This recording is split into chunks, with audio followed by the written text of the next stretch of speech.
La formación para el trabajo siempre estuvo presente en la historia de la educación. En la época de la colonia se aplicaba el modelo de maestros y aprendices en sus talleres. A lo largo del siglo XIX, algunos pensadores como Manuel Belgrano, el padre Castaneda y más tarde Juan Bautista Alberdi propusieron proyectos de modernización de la formación técnica, aunque solo algunos lograron ponerse en práctica. Hacia el siglo XX empezaron a implementarse algunos cambios, con la aparición de distintas escuelas que formaban técnicamente a sus alumnos para variadas tareas y oficios. En el año 1890, el presidente Carlos Pellegrini fundó la primera escuela de comercio del país, la Escuela Superior de Comercio, que hoy lleva su nombre. En 1909, aparecieron las escuelas de artes y oficios, exclusivamente para varones. Años más tarde se crearon las primeras escuelas profesionales para mujeres. Para ingresar a ellas se requería tener aprobado el 4º grado de la escuela primaria. Luego de 3 años, las egresadas obtenían un certificado de aptitud.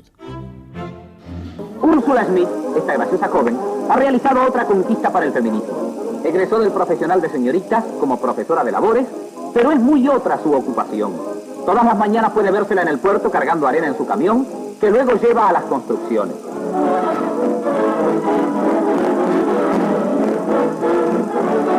El medio que eligió para ganarse la vida es el que le gusta. Y uno piensa que Úrsula aportó su granito de arena al progreso del feminismo. Más que un granito, varios camiones.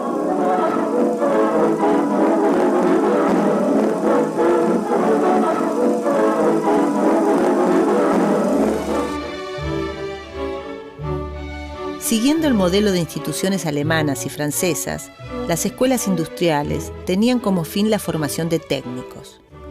Para el ingreso era necesario haber completado la escolaridad primaria y el plan de estudios se extendía a 6 o 7 años. Las materias estaban centradas en las disciplinas científico-técnicas y las horas de aprendizaje en el taller constituían el 25% del total. Algunos de los títulos que se podían obtener eran los de técnico en mecánica, en electricidad, en química y en construcciones, civiles o navales.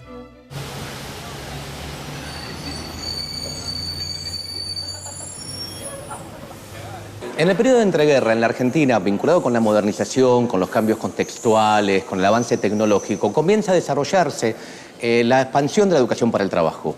Mientras en el sistema escolar, en el sistema oficial, la educación para el trabajo, la formación técnica, queda relegada, queda a los bordes, no es importante, la propia sociedad civil, la propia cultura argentina empieza a desarrollarla. Aparecen la idea del inventor, del sabio, aquel que vincula oficios con creatividad, cierto uso profano de la técnica, la aparición de revistas de difusión masiva como Mecánica Popular, que empieza a editarse tempranamente, como Lupin, donde los saberes de la técnica, los saberes del trabajo circulan. Ocupan un lugar subordinado, en cierta forma lo aceptan en asociaciones, en clubes de barrio, en pequeñas academias, pero empiezan a mover el avispero del desarrollo cultural argentino.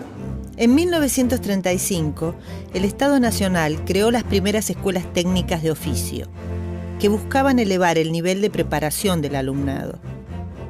Las 4 especialidades que se dictaban eran electricidad, herrería, carpintería y construcciones. El tiempo dedicado al aprendizaje en taller llegaba al 50% de las horas de estudio. Quienes egresaban de las escuelas técnicas de oficio recibían el título de obrero especializado en la disciplina cursada. Con un año más de perfeccionamiento obtenían el certificado de capataces. No obstante, estos títulos no los habilitaban para cursar estudios superiores en la universidad. A mediados del siglo XX, la formación técnica comenzaba a consolidarse, aunque todavía predominaba la enseñanza humanística en la cultura tradicional escolar. Hacia 1944, la mayoría de quienes cursaban la enseñanza media optaban por el bachillerato o la enseñanza normal. La enseñanza técnica acaparaba solo el 16% de los estudiantes, un porcentaje bajo para una población que se venía triplicando desde el 1900. Era una sociedad que mutaba y se proyectaba hacia un futuro en el que la ciencia, la técnica y la industria serían las estrellas. Comenzaba a popularizarse el uso de la radio y el automóvil. De a poco, los hogares empezaban a poblarse de electrodomésticos. Pero estos avances también generaban nuevos problemas, ya que muy pocos manejaban estos saberes técnicos con la debida experiencia. La enseñanza de estos conocimientos quedó mayormente relegada a academias e instituciones privadas, que ofrecían cursos breves para quienes querían capacitarse en estos nuevos oficios. En 1944 se creó la Comisión Nacional de Aprendizaje y Orientación Profesional, que modificó la distribución matricular de la escuela media y reglamentó el aprendizaje industrial y el trabajo de menores. La medida incluyó la creación de escuelas fábrica. Por primera vez, la educación pública reformuló la figura del aprendiz.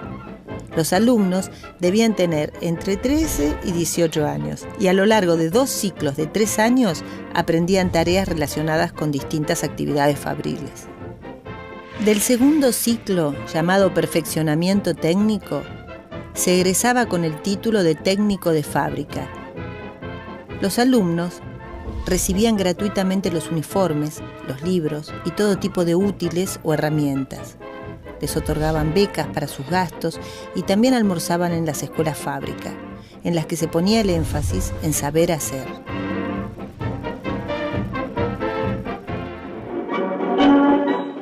Avellaneda, con 25 aulas en las cuales se dictan clases teóricas y prácticas y un gran número de talleres en funcionamiento, cuenta la Escuela Fábrica de la Nación número 1. Interesantes aspectos de los alumnos en plena actividad productiva.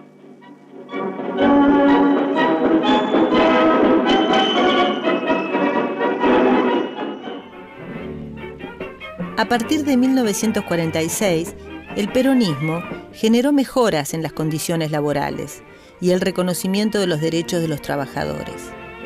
El fomento a la industria nacional trajo aparejada la generación de nuevas fuentes de trabajo, lo que hizo necesaria la formación de personal para resolver una gran variedad de tareas. En 1953 se inauguró la Universidad Obrera Nacional, con sedes en Buenos Aires, Santa Fe, Rosario, Córdoba, Mendoza, Tucumán y Bahía Blanca. El objetivo era integrar en el sistema educativo a sectores excluidos, junto con las necesidades de la industria nacional. El acceso de las clases trabajadoras a la universidad fue, para muchos de los protagonistas de la época, una huella fundamental que el peronismo imprimió a la cultura.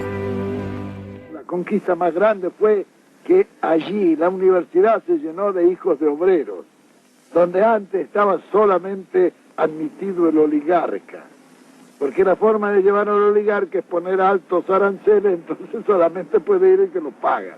Nosotros suprimimos todos los aranceles.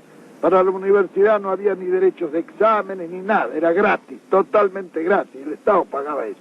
De manera que tanto el pobre como el rico podía ir. Luego de 1955 se modificó la política de fomentar la formación laboral de los sectores sociales excluidos.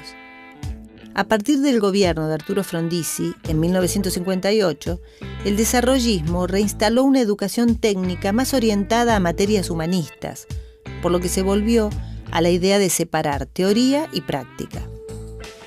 Así, en un turno, los alumnos cursaban materias similares a las del bachiller, mientras que en contraturno tenían el taller, donde se aplicaban los saberes técnicos.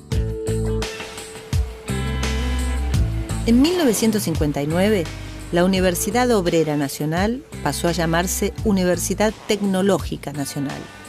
Esta apuntaba a proveer mano de obra a una economía basada en la industrialización semipesada y en el ingreso de nuevos capitales internacionales. Hemos dado vuelta una hoja del intervencionismo estatizante y agobiante de la actividad económica para dar paso a la liberación de las fuerzas productivas. A partir de 1976, la dictadura cívico-militar inició un proceso de desguace de la educación orientada a la formación laboral, en paralelo a las políticas económicas neoliberales. Estas políticas tenían como objetivo la apertura a mercados internacionales y la consecuente destrucción de la industria nacional. Antes la competencia era insuficiente. Teníamos productos buenos, pero muchas veces el consumidor debía conformarse con lo que había sin poder comparar. Ahora tiene para elegir, además de los productos nacionales, los importados. Durante la última dictadura militar, en el contexto de un proyecto económico de descentralización y flexión laboral, el CONET impulsó el llamado Plan Dual. El ministro Brunareno, que era quien lo impulsaba, lo proponía, lo exporta, digamos, de Alemania, y lo que buscaba este proyecto era, por un lado, continuar las políticas educativas de la dictadura de correr al Estado de su lugar principal de formación de la fuerza de trabajo y darle este lugar principalmente a las empresas y a las fábricas. La idea era entonces que supuestamente el trabajador se debía formar casi exclusivamente en el espacio laboral. De esta forma lo que se buscaba era acortar, limitar las posibilidades que la formación para el trabajo podía tener para la formación de mejores vidas para los sujetos y limitarlas a las demandas de la empresa, a las demandas del mercado laboral y a lograr una mejor forma de adecuación del trabajador a las demandas económicas. La década de los 90 fue la época de mayor destrucción de la escuela técnica. Junto con la sanción de la Ley Federal de Educación número 24.195, se crearon nuevos modelos, aunque sin ninguna clase de red de contención institucional ni social. Los principales espacios de formación pasaron a ser las empresas, mediante formas de explotación laboral y sin el reconocimiento de los derechos sociales. Vamos ya, arremánguese y vamos a crecer, arremánguese, hay mucho por hacer, arremánguese.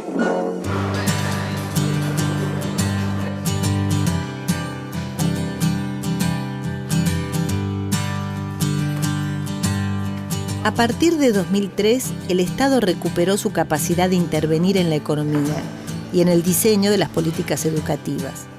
La revalorización de la educación técnica acompañó otras transformaciones laborales y educativas que se dieron en el país, de acuerdo a una estrategia política e industrial de largo plazo. En el año 2005, la Ley 26.058 de Educación Técnica Profesional creó el Fondo Nacional para la Educación Técnica, que se financia con no menos del 0,2% del presupuesto nacional. Se estimula así el reconocimiento en todo el país de certificaciones y títulos en el nivel medio y superior no universitario.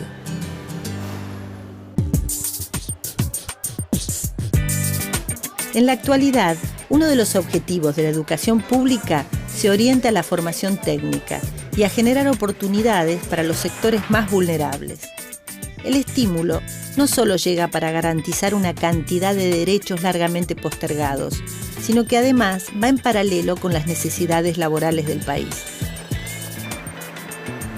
Para un país en el que el trabajo es la fuente de dignidad y el principal motor de la economía, aprender a trabajar resulta una de las metas que propone la educación pública y gratuita.